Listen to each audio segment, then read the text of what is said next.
Assalamualaikum warahmatullahi wabarakatuh. Perkenalkan, nama saya Diana Sari. Saya dari Prodi Pendidikan Sejarah Angkatan 2021 Universitas PGRI Bandung. Di sini saya akan menjelaskan resume saya yang saya tulis dari buku Sejarah Pendidikan Islam Membangun Revolusi Masa Lalu dengan Masa Kini dan Masa Depan, yang ditulis oleh Profesor Dr. Hasan Asyhadi MA, yang dicetak pertama kali September 2018. Bab pertama yaitu membahas tentang sejarah pendidikan Islam. Almarhum Profesor Kunto Wijoyo secara sangat padat mendefinisikan sejarah sebagai rekonstruksi masa lalu, hanya saja secara tidak menjadikan seluruh masa lalu sebagai objeknya. Pada intinya sejarah berporos pada masa lalu manusia, karenanya bagaimana alam tercipta, pergeseran lempeng bumi, bagaimana proses benua dan pulau-pulau terbentuk, atau berbagai hal tentang fosil binatang purba. Bukanlah bagian dari penelitian sejarah. Sejarah membahas tentang manusia dari sudut pandang waktu. Dalam waktu dapat terjadi banyak hal, diantaranya perkembangan, kesinambungan, pengulangan, dan perubahan. Perubahan terjadi dengan sangat cepat, lambat, atau dengan cara sangat lambat. Maka itulah sebabnya periodisasi menjadi sangat penting dalam sejarah, yaitu agar dalam masing-masing periode dapat dilihat secara jelas ciri-ciri dan karakteristik perubahannya. Oleh karena itu, masa lalu manusia sangat panjang dan sangat luas. Maka dalam praktiknya sejarah dibagi ke dalam banyak cabang berdasarkan objek yang menjadi fokus perhatiannya. Pendidikan dapat berbeda-beda dari sudut pandang ke sudut pandang lainnya. Misalnya secara terbatas seseorang bisa memaknai pendidikan Islam sebagai kegiatan pewarisan nilai ilmu pengetahuan dan keterampilan yang berlangsung di kalangan umat Islam. Pendidikan Islam tidak dibatasi pada proses pewarisan semata, akan tetapi mencakup aspek yang lebih luas seperti kurikulum, metode, dan strategi lembaga dan aspek sosiologisnya. Dengan demikian, sejarah pendidikan Islam adalah suatu peristiwa-peristiwa penting dalam kegiatan kependidikan umat Islam sejak masa yang paling awal hingga masa sekarang. Adapun objek sejarah pendidikan Islam yaitu di antaranya tema-tema pembahasan dalam kajian sejarah pendidikan Islam adalah sebagai berikut, yaitu yang pertama, konteks historis secara umum.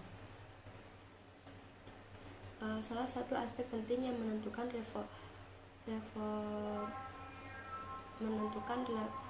relevansi dan arti penting sejarah atau penggalan sejarah dalam konteks yang mengitarinya. Konteks tidak hanya sekedar perlu, tetapi sering kali untuk menentukan dipahami atau tidaknya peristiwa sejarah secara memadai. Pengetahuan tentang konteks yang lebih luas melatar belakangi proses perkembangan pendidikan Islam menjadi perlu dibahas. Misalnya pertumbuhan awal kegiatan pendidikan dalam Islam sudah tentu terkait erat dengan keadaan sekeliling Arabia menjelang awal Islam. Yang kedua yaitu lembaga pendidikan. Lembaga pendidikan merupakan aspek lain yang menjadi pembahasan sejarah pendidikan Islam dalam konteks sejarah pendidikan Islam. Sejumlah lembaga pendidikan terbukti tumbuh dalam rentang sejarah peradaban Islam, memberi ruang dan dukungan bagi peningkatan kualitas kegiatan pendidikan. Yang ketiga yaitu isi pendidikan. Apa yang menjadi Isi pendidikan atau lebih formalnya kurikulum umat Islam dari masa ke masa jelas sangat penting untuk diketahui dan dianalisis. Secara umum dapat dikaitkan bahwa pendidikan umat Islam bermula dengan kitab suci Al-Quran sebagai materinya. Lalu isi pendidikan ini berkembang mencakup ilmu-ilmu yang bervariasi, sehingga terbentuknya ilmu-ilmu klasik Islam seperti ulum Al-Quran, ulum hadis, sejarah, kalam fikih, tasawuf, dan cerminan kearifan intelektual umat Islam.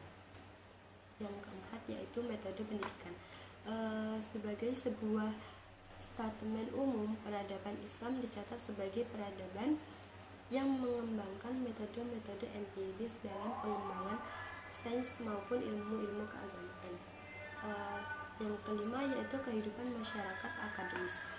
Sebagai sebuah upaya rekonstruksi masa lalu, tidaklah mungkin melupakan para aktor yang menjalankan roda sejarah pendidikan Islam kehidupan masyarakat akademis, yaitu ilmuwan, penuntut ilmu, pengelola pendidikan, dan lain-lain adalah bagian penting dari pembahasan sejarah pendidikan Islam.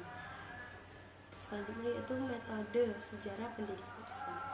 Sejarah pendidikan Islam adalah bagian atau cabang dari sejarah secara umum, mengkhususkan dari pada fenomena pendidikan di kalangan umat Islam.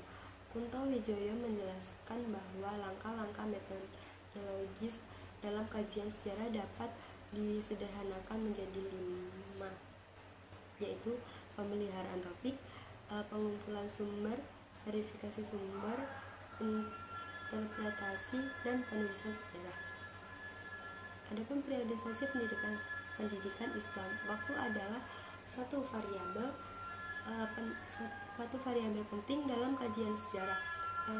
Sejarah berupaya menerapkan objeknya dalam satu kronologi atau runtut waktu. Ada 3 jenis periodisasi yang paling umum digunakan dalam kajian sejarah pendidikan Islam. Yang pertama, periodisasi yang mengacu pada pergantian kekuasaan. Periodisasi yang kedua lebih mengacu pada suatu waktu yang dilalui sejarah peradaban Islam secara umum. Periodisasi yang ketiga yaitu membagi sejarah pendidikan Islam dengan merujuk pada dinamika kualitatif pendidikan Islam itu sendiri. Signifikan sejarah pendidikan Islam. Sejarah adalah akar masa lalu dari sebuah kelompok masyarakat, atau dengan kata lain, sejarah pendidikan Islam itu adalah akar dan fondasi bagi pendidikan Islam masa sekarang. Kegunaan sejarah pendidikan Islam dapat diuraikan mulai dari tingkat yang paling filosofis dan teoris hingga yang paling praktis. Adapun pembahasan yang selanjutnya yaitu bab 2 tentang peletakan dasar dan prinsip pendidikan Islam. Kegiatan pendidikan Islam berkembang mengikuti pola tak jauh berbeda dengan peradaban Islam secara umum. Pendidikan di dalam Islam mulai dengan sesuatu yang sederhana lalu menjadi lebih kompleks dan kemudian mencakup tingkat yang sangat tinggi.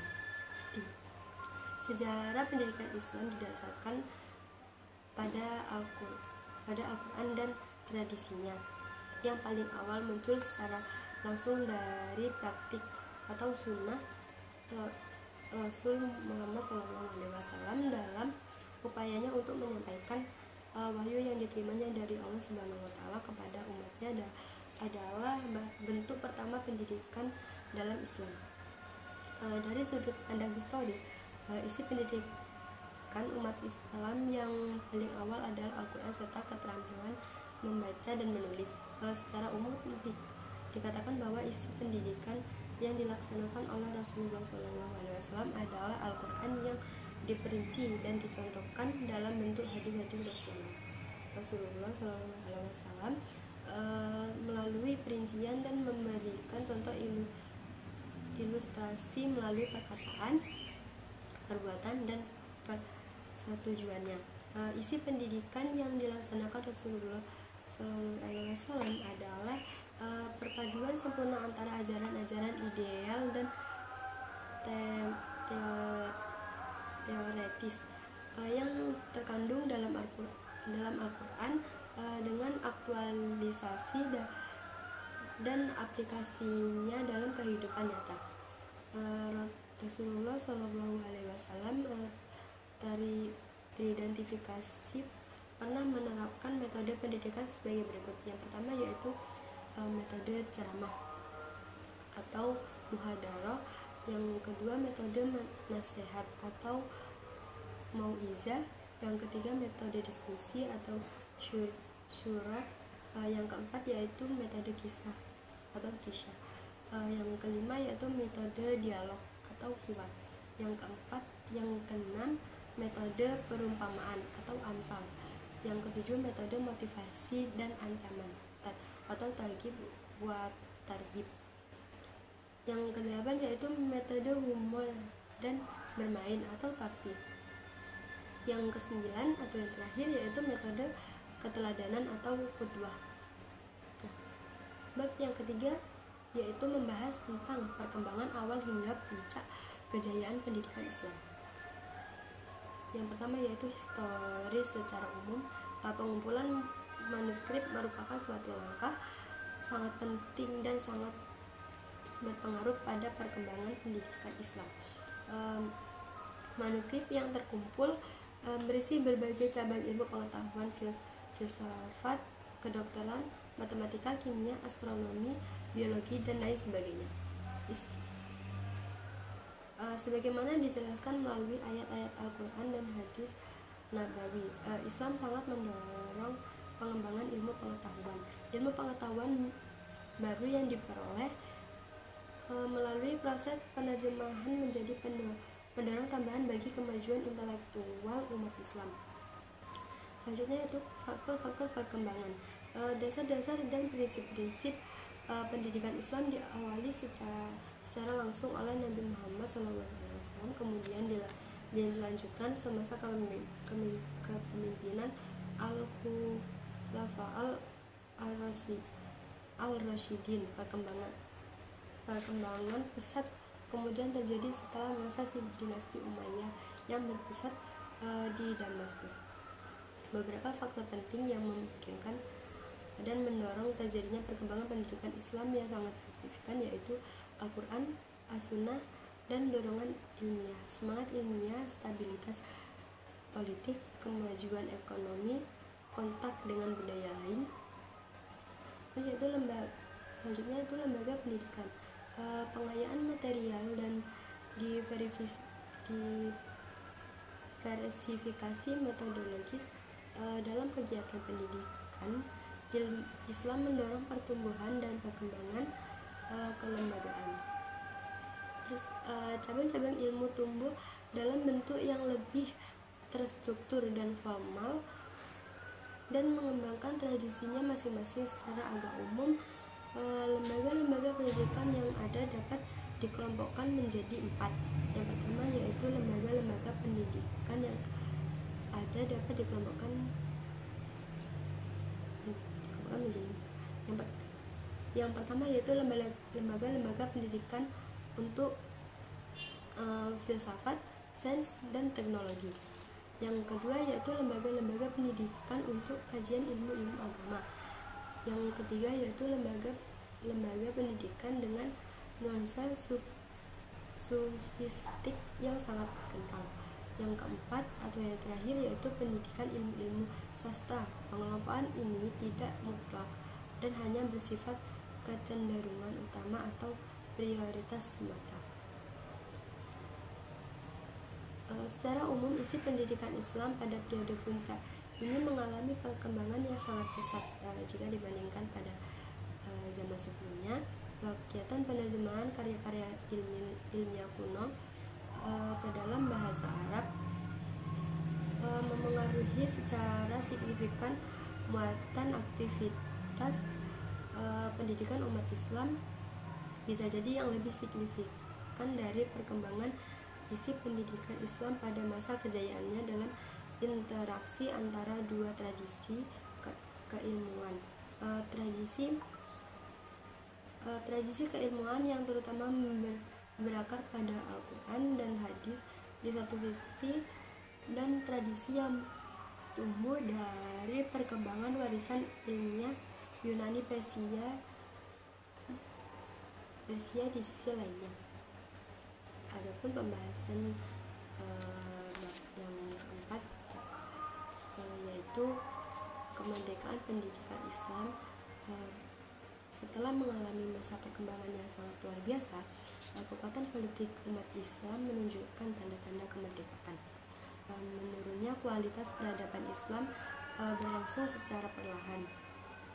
Secara umum sejak abad ke-8 atau 14, dunia Islam dan Eropa mengalami perubahan menuju arah yang berlawanan secara diametral. Yang tadinya kemajuan adalah milik umat Islam dan bangsa-bangsa Eropa belajar kepada umat Islam, akan tetapi sejak abad ke-11 atau 17 dan sesudahnya, kemajuan adalah milik bangsa-bangsa Eropa. Umat yang terjadi merupakan pemilik peradaban terbaik di dunia. Perubahan menjadi objek penjajahan bangsa lain. Kejayaan dan keagungan peradaban Islam tinggal catatan dan kenangan sejarah. Faktor-faktor kemerdekaan pendidikan Islam yaitu faktor yang awal menjadi pendukung kemajuan pendidikan Islam pada masa kejayaan kini mengalami kemunduran drastis. Adapun beberapa faktor yang paling besar pengaruhnya terhadap kemerdekaan pendidikan Islam yaitu kemunduran politik atau terpecahnya politik. Yang kedua, melemahnya semangat ilmiah. Dukungan yang semakin kecil terhadap dunia pendidikan Islam mengakibatkan menurunnya dunia pendidikan Islam, menurunnya kualitas kajian ilmiah dan aktivitas pendidikan. Kebangkitan Barat. Yang ketiga yaitu kebangkitan Barat. Penjajahan dalam faktor lain yang lebih merusak kualitas pendidikan Islam. Karakteristik pendidikan Islam. Kemerdekaan mengubah drastis karakteristik pendidikan Islam. Dari keamanan pada masa jayanya, beberapa karakteristik umat dikuasai, kejayaan hilang dan digantikan karakteristik yang berlawanan.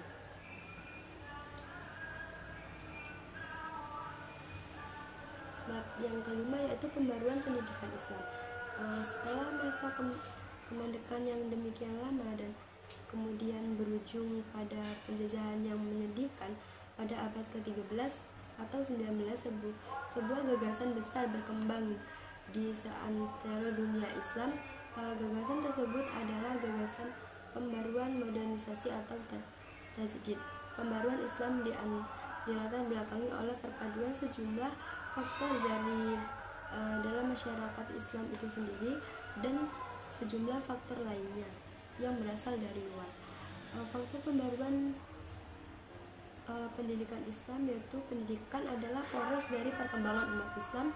Pendidikan yang baik dan melahirkan umat Islam yang baik dan sebaliknya. Secara spesifik, faktor-faktor yang mendorong terjadinya pembaruan pendidikan Islam dapat didefinisikan dari Islam sendiri dan juga dari luarnya. Ada dua faktor yaitu faktor internal dan faktor eksternal. Pembaruan pendidikan yang dilaksanakan oleh umat Islam di berbagai negara mengambil 3 pola dasar. Yang pertama yaitu mengadopsi sistem pendidikan Barat. Yang kedua, revitalisasi sistem pendidikan Islam. Dan yang ketiga yaitu memadukan sistem pendidikan Islam dan sistem pendidikan Barat. Pola pengadopsian dari pendidikan Barat pada awal abad ke-13 hingga 19.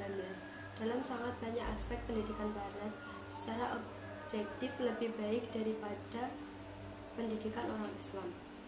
Oleh karena itu, di antara alternatif dalam memperbarui pendidikan Islam adalah dengan mengadopsi dan meniru sistem pendidikan bangsa-bangsa barat yang biasanya berarti bangsa penjajah. Pengadopsian sistem pendidikan barat melibatkan beberapa aktivitas. Yang pertama yaitu mendirikan lembaga pendidikan model barat di negeri-negeri Islam. Misalnya pada tahun 1830-an Sultan Mahmud II Turki Utsmaniyah 1223 hingga 1255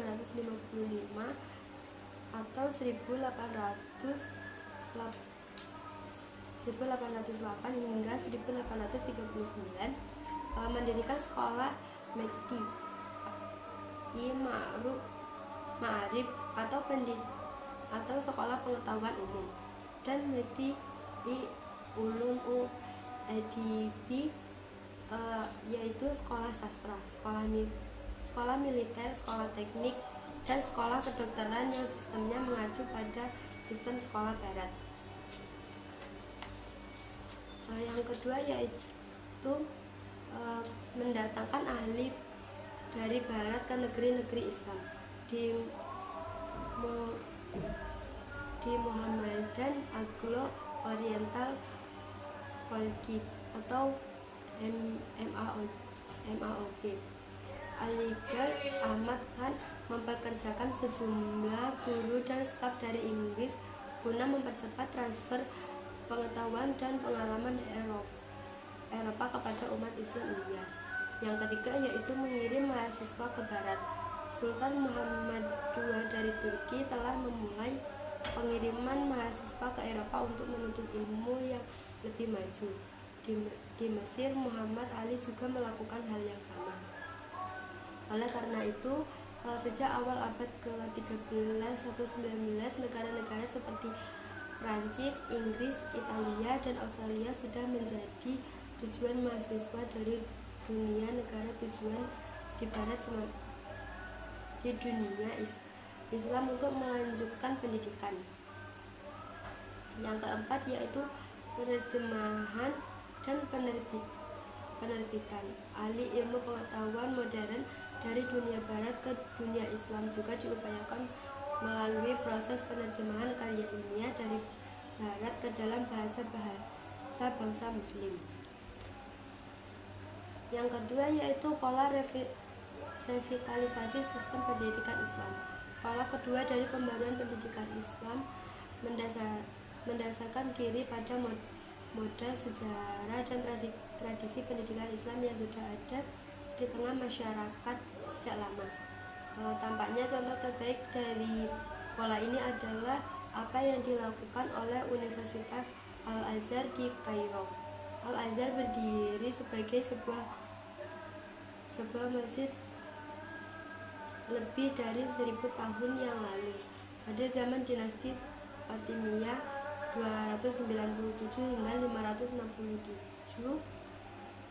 atau 909 hingga 1171. Akan tetapi kemudian kualitas pendidikan di Jami Al-Azhar menurun seiring dengan kemandekan pendidikan Islam secara umum. Upaya-upaya pembaruan terhadap sistem pendidikan di Al-Azhar didasarkan terutama pendidikan prinsip menjaga dan membangun tradisi pendidikan yang telah berlangsung di sana.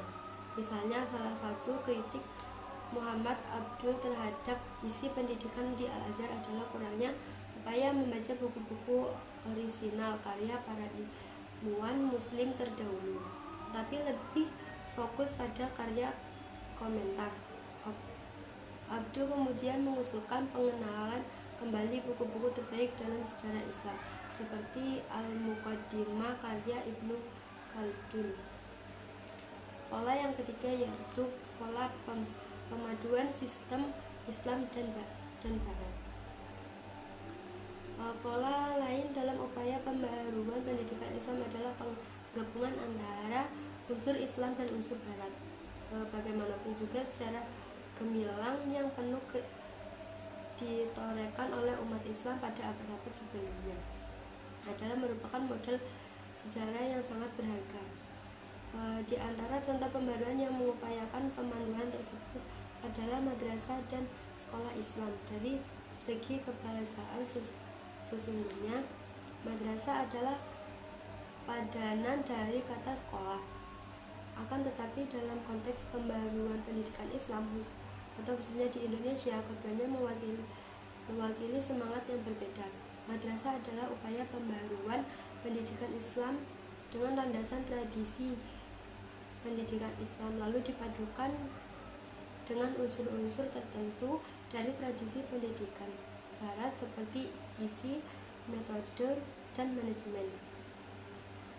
Dari tiga pola pembaruan pendidikan Islam yang telah dijelaskan di atas pada prinsipnya lahir dari satu keprihatinan dan cita-cita yang sama. Keprihatinan terhadap kondisi pendidikan Islam yang kemudian memunculkan cita-cita untuk pembaruannya. Faktor kesejahteraan Islam dan faktor kemajuan Barat sama-sama menjadi pendorong bagi lahirnya pemikiran dan upaya-upaya pembaruan tersebut. Porsi dan proporsi dari kedua faktor bervariasi dari satu pola pembaruan ke pola lainnya. Selanjutnya yaitu aspek pembaruan pendidikan Islam. Pembaruan pendidikan Islam telah berlangsung selama 2 abad, sejak abad ke-13 ke 19 dan menyentuh berbagai aspek dari sistem pendidikan Islam. Di antara aspek pendidikan Islam yang mengalami pembaruan adalah sebagai berikut. Yang pertama yaitu aspek kesempatan mendapatkan pendidikan.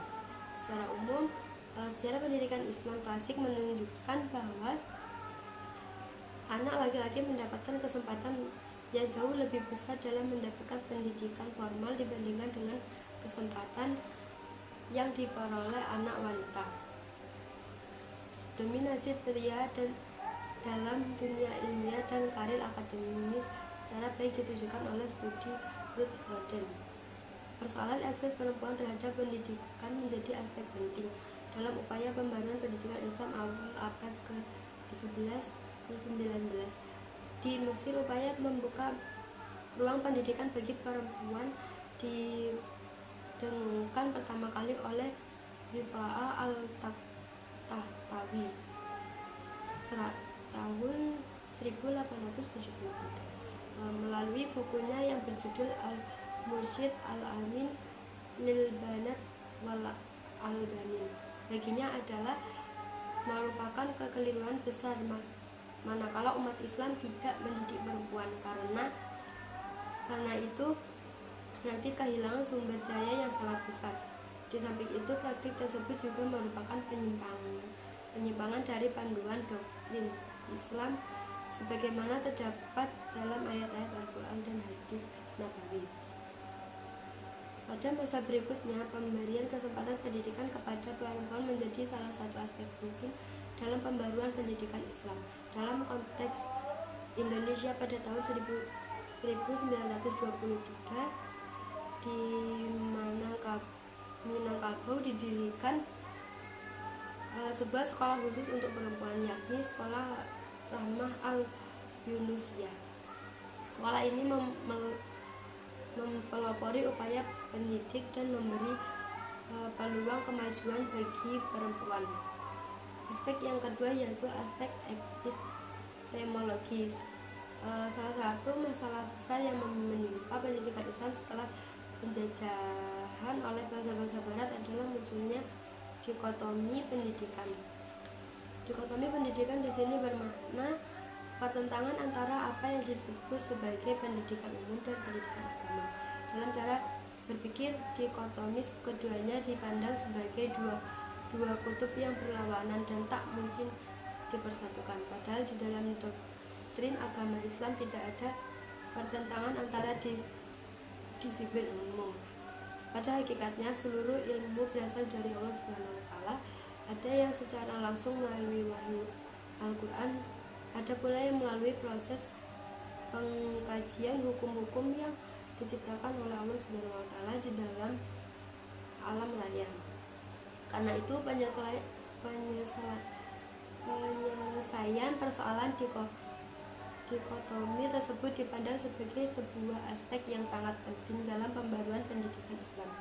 Pendidikan Islam harus dikembalikan kepada prinsip dasar filosofinya yang bersifat utuh integratif. Oleh karenanya, berbagai upaya dilakukan oleh para penulis Muslim untuk menghasilkan formulasi epistemologi baru yang bersifat Islami. Untuk menghasilkan formulasi epistemologi baru,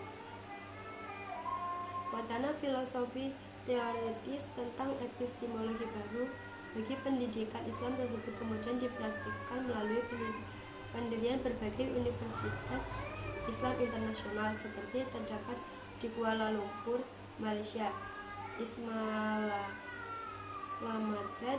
Pakistan, Dhaka, Bangladesh atau Madinah, Saudi Arabia. Di Indonesia, beberapa waktu berlangsung berdiri sejumlah universitas Islam negeri yang mengklaim sebuah wadah penerapan epistemologi baru sebagai pengembangan dari IAIN.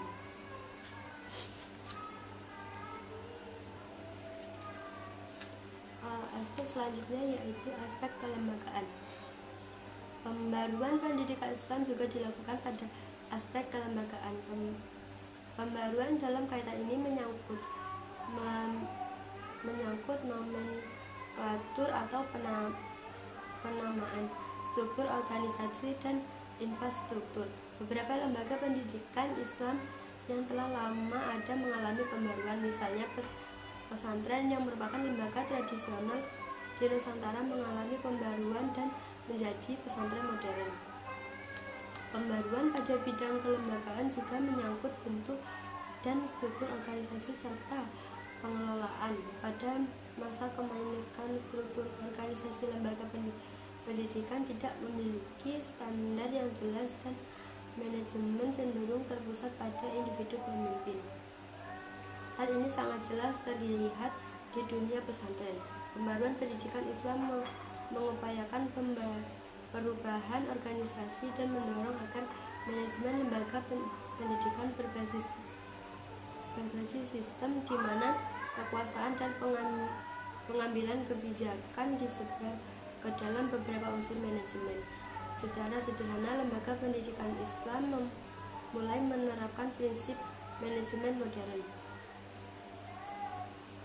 Pembaruan pendidikan Islam juga menyentuh infrastruktur. Sesungguhnya aspek ini adalah paling mudah terlihat dan dapat dilakukan secara cepat. Dengan kesadaran akan pentingnya pendidikan yang berkualitas, sejumlah besar pengusaha diarahkan untuk memiliki infrastruktur, prasarana, dan sarana pendidikan yang memadai bahkan mewah. Aspek selanjutnya yaitu aspek kurikulum. Dalam aspek kurikulum, pembaruan pendidikan Islam berisi dua aktivitas utama. Pertama yaitu penataan kembali muatan kurikulum lama yang didominasi oleh ilmu keagamaan. Kedua, menambahkan muatan baru ke dalam kurikulum, yakni ilmu-ilmu modern yang biasanya berasal dari barat. Penataan kembali muatan ilmu-ilmu keagamaan di lembaga pendidikan Islam dapat berbentuk rasionalisasi beban dan proporsinya dalam kurikulum, pemilihan referensi, dan media bahasa yang digunakan. Penambahan ilmu-ilmu kontemporer ke dalam kurikulum pendidikan Islam dengan sendirinya mengharuskan adanya perubahan komposisi kurikulum. Porsi yang diberikan kepada ilmu-ilmu modern dapat bervariasi dari satu lembaga ke lembaga lainnya dan dari satu masa ke masa lainnya. Pengenalan bahasa-bahasa Eropa, khususnya Inggris, ke dalam kurikulum lembaga pendidikan Islam adalah sebuah aspek lain. Jika sebelumnya bahasa Arab menjadi satu-satunya bahasa asing yang diajarkan, proses modernisasi melihat pentingnya umat Islam menguasai bahasa asing lain guna membangun kemampuan berkontribusi secara optimal dalam pergaulan internasional. Terus aspek yang kedua yang selanjutnya yaitu aspek metode.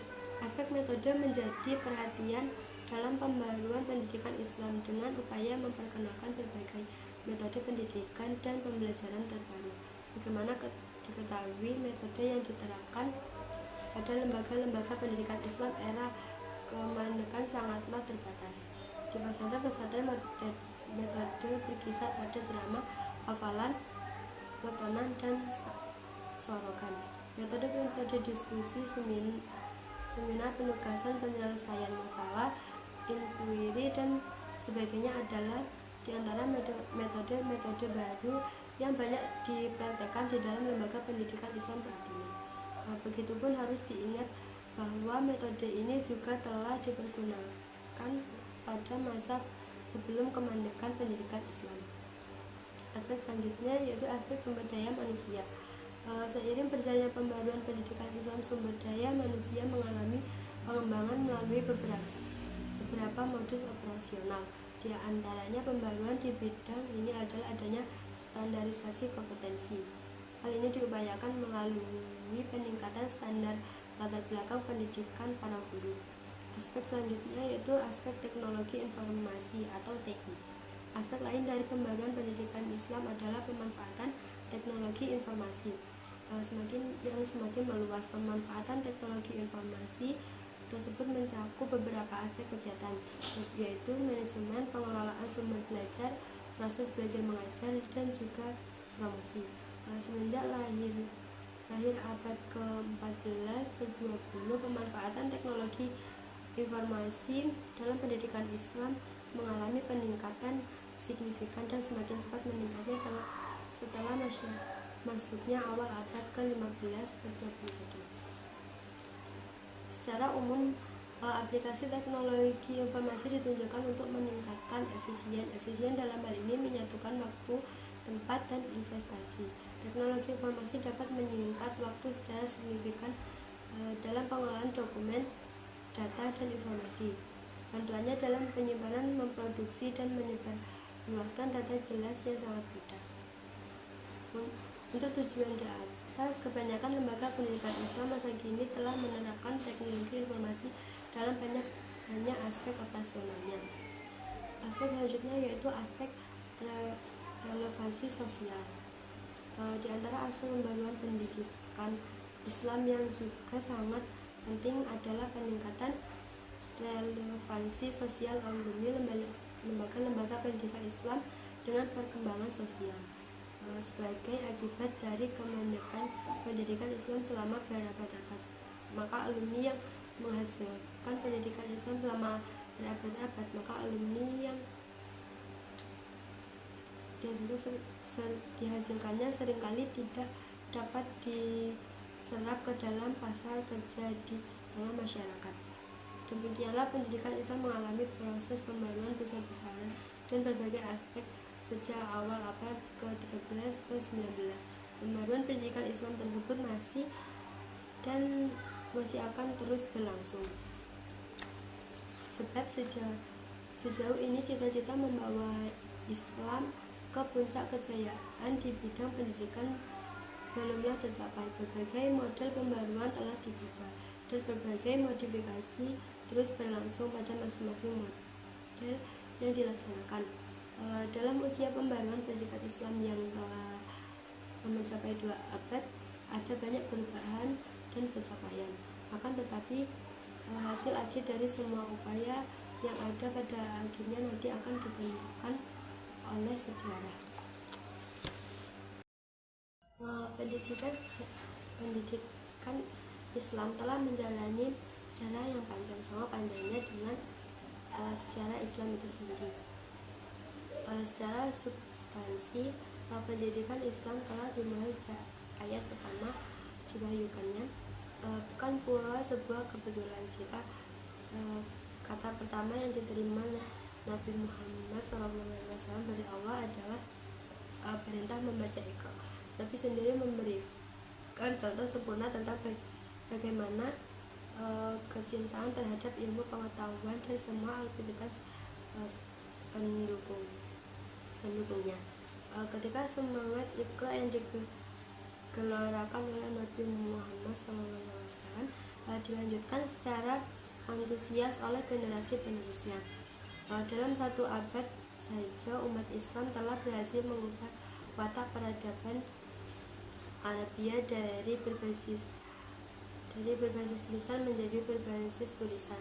Setelah 2 abad, umat Islam menempatkan diri sebagai bangsa yang paling menghargai ilmu pengetahuan, sebagai bangsa yang menggenggam supremasi perkembangan ilmu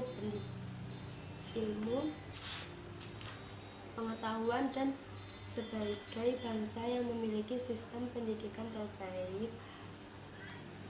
Tampaknya hukum sejarah Ibnu Khaldun memang benar adanya. Setiap semangat yang kuat akan membawa kemajuan, tetapi pada akhirnya setiap semangat zaman akan mencapai titik jenuhnya. Setelah abad kemajuan, semangat di kalangan umat Islam melemah. Semangat yang menjadi motor penggerak kemajuan peradaban Islam perlahan digantikan oleh hal lain.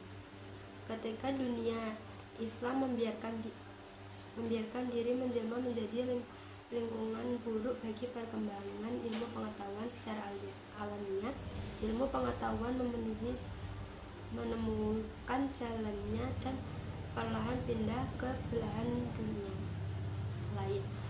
Poros perkembangan ilmu pengetahuan bergeser ke dunia barat di mana tersedia iklim ilmiah yang lebih segar. Secara prinsip, apa yang ditunjukkan oleh dunia barat menyerupai semangat Iqra umat Islam generasi klasik. Semangat meneliti, semangat menemukan, semangat berpetualang. Lalu berkat semangat tersebut berangsur-angsur dunia barat melampaui capaian ilmu pengetahuan dunia Islam.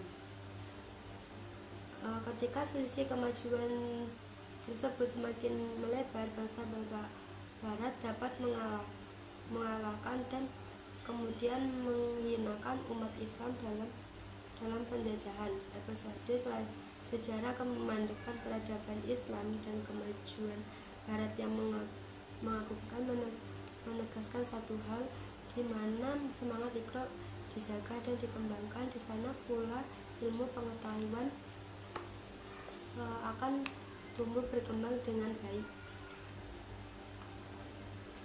Itu rangkuman dari saya tentang sejarah pendidikan Islam membangun relevansi masa lalu dan masa kini dan masa depan. Cukup sekian, terima kasih. Wassalamualaikum warahmatullahi wabarakatuh.